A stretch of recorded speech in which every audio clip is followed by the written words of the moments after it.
जय श्री कृष्णा दोस्तों। The incredible vlogger and explorer channel पर आपका स्वागत है। मैं आपके सामने माघ मास की कथा रोज आपको सुना रही हूँ। तो दोस्तों, मेरे इस प्रयास को सफल बनाने के लिए आप मेरे चैनल को लाइक करें, शेयर करें, सब्सक्राइब करें और बेल आइकन को ज़रूर दबाएं ताकि जो भी मैं वीडियो डालूं आपके पास सबसे पहले नोटिफिकेशन आए और आप इस धर्म की जो हमारी पौराणिक कथाएं हैं वो सुनकर इसके लाभ को प्राप्त करें। जो भी आप क्योंकि धर्म और शास्त्र को सुनना भी उतना ही धर्मकर होता है जितना कि इसको जानना। तो दोस्तों, आप मेरे साथ जुड़े रहिए। मैं आपको कथा ज़रूर सुनाऊंगी। पूरा आज अब तक मैं 4 अध्याय सुना चुकी हूँ और इस बाकी के इससे पहले वाले अध्यायों को सुनने के लिए आप मेरे चैनल पर जाइए और बाकी के अध्यायों को भी सुनिए और उनका लाभ उठाइए। तो दोस्तों, मैं आपको माघ के महीने के बारे में बता रही हूँ। हिंदू पंचांग के अनुसार हर माह की पूर्णिमा से अगले एक नए माह की शुरुआत होती है और 26 जनवरी 2024 से महामाह की शुरुआत हो गई है। महामास हिंदू कैलेंडर का 11वां महीना होता है। यह माह हिंदू रीति रिवाज के नज़रिए से सबसे शुभ एवं धार्मिक महीनों में से एक है। इस माह में दान, उपवास और स्नान, विशेषकर गंगा स्नान की खास महत्ता है। माघ के इसी महीने हरिद्वार, प्रयागराज में बड़े बड़े मेले का आयोजन होता है।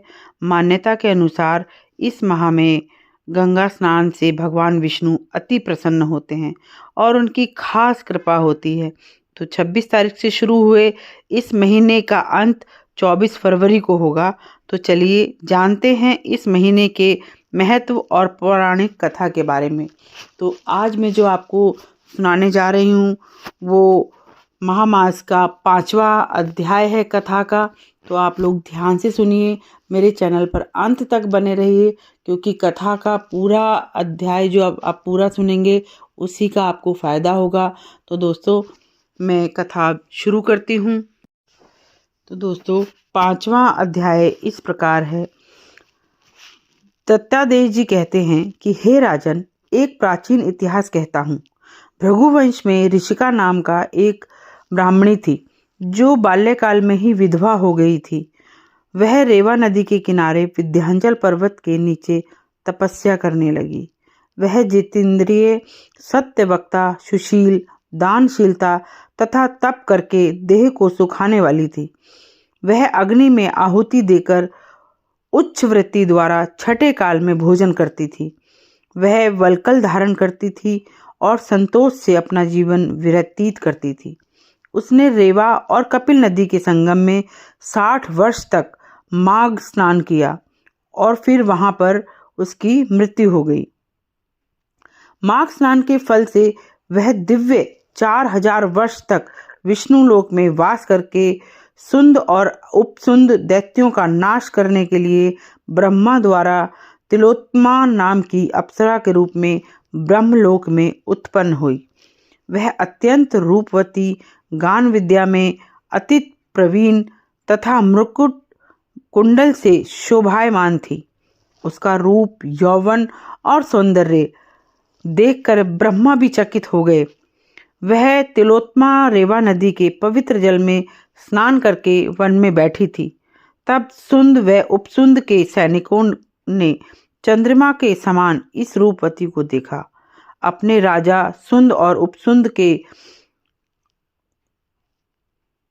लिए उसके रूप की शोभा का वर्णन किया और कहने लगे कि कामदेव को लज्जित करने वाली ऐसी परम सुंदरी हमने अभी तक नहीं देखी है। आप भी चलकर देखें। तब दोनों मदिरा के पात्र रखकर वहां पर आए जहां पर वह सुंदरी बैठी हुई थी और मदिरा के पान विहल होकर काम क्रीड़ा से पीड़ित हुए और दोनों ही आपस में उस स्त्री रत्न को प्राप्त करने के लिए विवादग्रस्त हुए और फिर आपस में युद्ध करते हुए वहीं समाप्त हो गए। उन दोनों को मरा हुआ देखकर उनके सैनिकों ने बड़ा कोलाहल मचाया और तब तिलोत्तमा काल रात्रि के समान उनको पर्वत से गिराती हुई दसों दिशाओं को प्रकाशमान करती हुई आकाश में चली गई।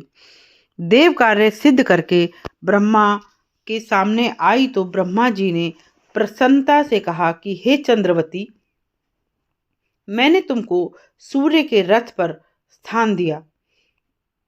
जब तक आकाश में सूर्य स्थित है, नाना प्रकार के भोगों को भोगो। सो हे राजन, वह ब्रह्माणी अब भी सूर्य के रथ पर माघ मास स्नान के उत्तम भोगों को भोग रही है। इसलिए श्रद्धावान पुरुषों को उत्तम गति पाने के लिए यत्न के साथ माघ मास का विधि पूर्वक स्नान करना चाहिए। तो दोस्तों, यह 5वां अध्याय यहाँ समाप्त होता है।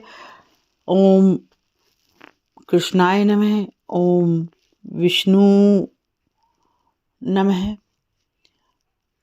दोस्तों, ये आज का अध्याय यहीं पर ख़त्म हुआ। कल मैं आपके पास आपको 6ठे अध्याय से अवगत कराऊंगी, आपको 6ठे अध्याय का श्रवण कराऊंगी। आप मेरे चैनल को लाइक करें, शेयर करें, सब्सक्राइब करें दोस्तों, ताकि मैं आपको माघ मास की कथाओं का पूरा श्रवण करा सकूं। तो दोस्तों, जय श्री कृष्णा। ओम भगवते वासुदेवाय नमः।